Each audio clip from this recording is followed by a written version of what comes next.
Welcome to key talks. పార్టీల విషయంలోనూ political ఎజెండాల విషయంలోనూ ప్రతి అక్షరంలోనూ పాలిటిక్స్ కనపడితే ఒక రకంగా అర్థం చేసుకోవచ్చు. కానీ పిల్లల భవిష్యత్తు విషయంలో 10th క్లాస్ పేపర్ కరెక్షన్ విషయంలో కూడా ఈనాడు రాసిన రాత చూసినప్పుడు ఒకంత బాధ కలిగింది.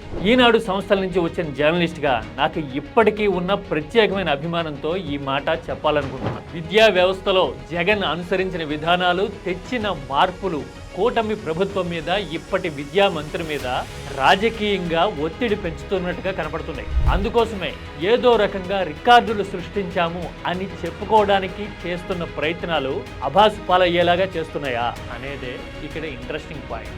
This is key talk.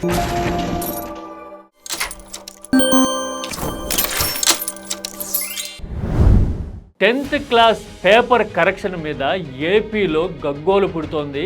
జనం హాహాకారాలు పెడుతూ ఉన్నారు. ఎప్పుడూ లేనట్టుగా 66,000 మంది రీవాల్యుయేషన్కి అప్లై చేశారు. అందులో 11,000 మందికి పైగా మార్కుల్లో తేడాలు వచ్చినాయి. అది కూడా కాస్తో కోస్తా కాదు, 50 నుంచి 80 మార్కులు తేడా వచ్చినాయి.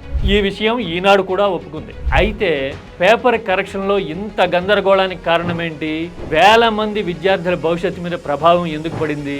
మానసికంగా నలిగిపోయేంత పరిస్థితి ఎందుకు వచ్చింది అనే విషయాలన్నీ వదిలేసి 2022తో పోలిస్తే అని బుల్లెట్ పాయింట్ ఈనాడు పెట్టింది. అదేంటి, 2025 పేపర్లో తేడాలు వస్తే నువ్వు పోల్చాలి అనుకుంటే కనుక 2024తో పోల్చి చూసి చెప్పాలి, 2023తో పోల్చాలి. మరీ ముఖ్యంగా 2022తో చెప్పడం ఏంటి అంటే ఇందులో కూడా రాజకీయమే. పిల్లలకి నెలకోసారి స్కూళ్లలో పెట్టే యూనిట్ పరీక్ష పేపర్లు దిద్దడానికే కనీసం వారం రోజులు పడుతుంది. అలాంటిది 10th పబ్లిక్ పరీక్ష పేపర్లు కూడా వారం రోజుల్లో దిద్దేసి రికార్డు సృష్టించాలి అనుకోవడం ఏంటో నిజంగా అర్థం కాని విషయం. గందరగోళంతో రాష్ట్రం అంతా కలకలం రేగిన మాట వాస్తవం. ఇవేవి అడ్రస్ చేయకుండా కేవలం 2022తో పోల్చి చూడడం ఎందుకు? విద్యార్థుల భవిష్యత్తు విషయంలో కూడా రాజకీయం ఎందుకు? 2020 నుంచి 2021, 22 వరకు కోవిడ్ పీరియడ్. అప్పుడున్న ప్రత్యేక పరిస్థితులు, విద్యా వ్యవస్థలో అనుసరించిన విధానాలు దేశవ్యాప్తంగా విభిన్నం. పైగా ఇప్పుడు వచ్చినంత గందరగోళం నిజానికి అప్పుడు లేదు. అంటే బ్లేమ్ చేసేయడము, ముందుగానే భుజాలు తడువుకునే ధోరణి ఈనాడు అప్రోచ్లో కనపడుతోంది అని చెప్పడానికి ఇది ఒక లేటెస్ట్ ఉదాహరణ.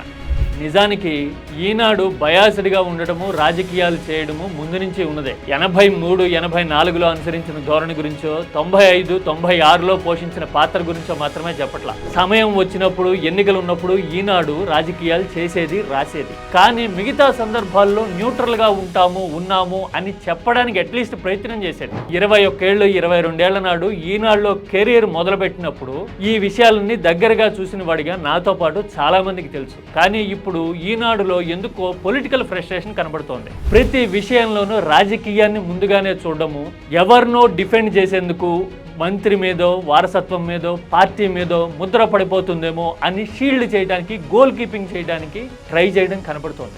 రాజకీయం విషయంలో అలా చేశారంటే అర్థం ఉంది. ప్రజా ప్రయోజనాల విషయంలో, పిల్లల భవిష్యత్తు విషయంలో కూడా ఇంత రాజకీయాల? నిజంగా ఆశ్చర్యం అనిపిస్తుంది.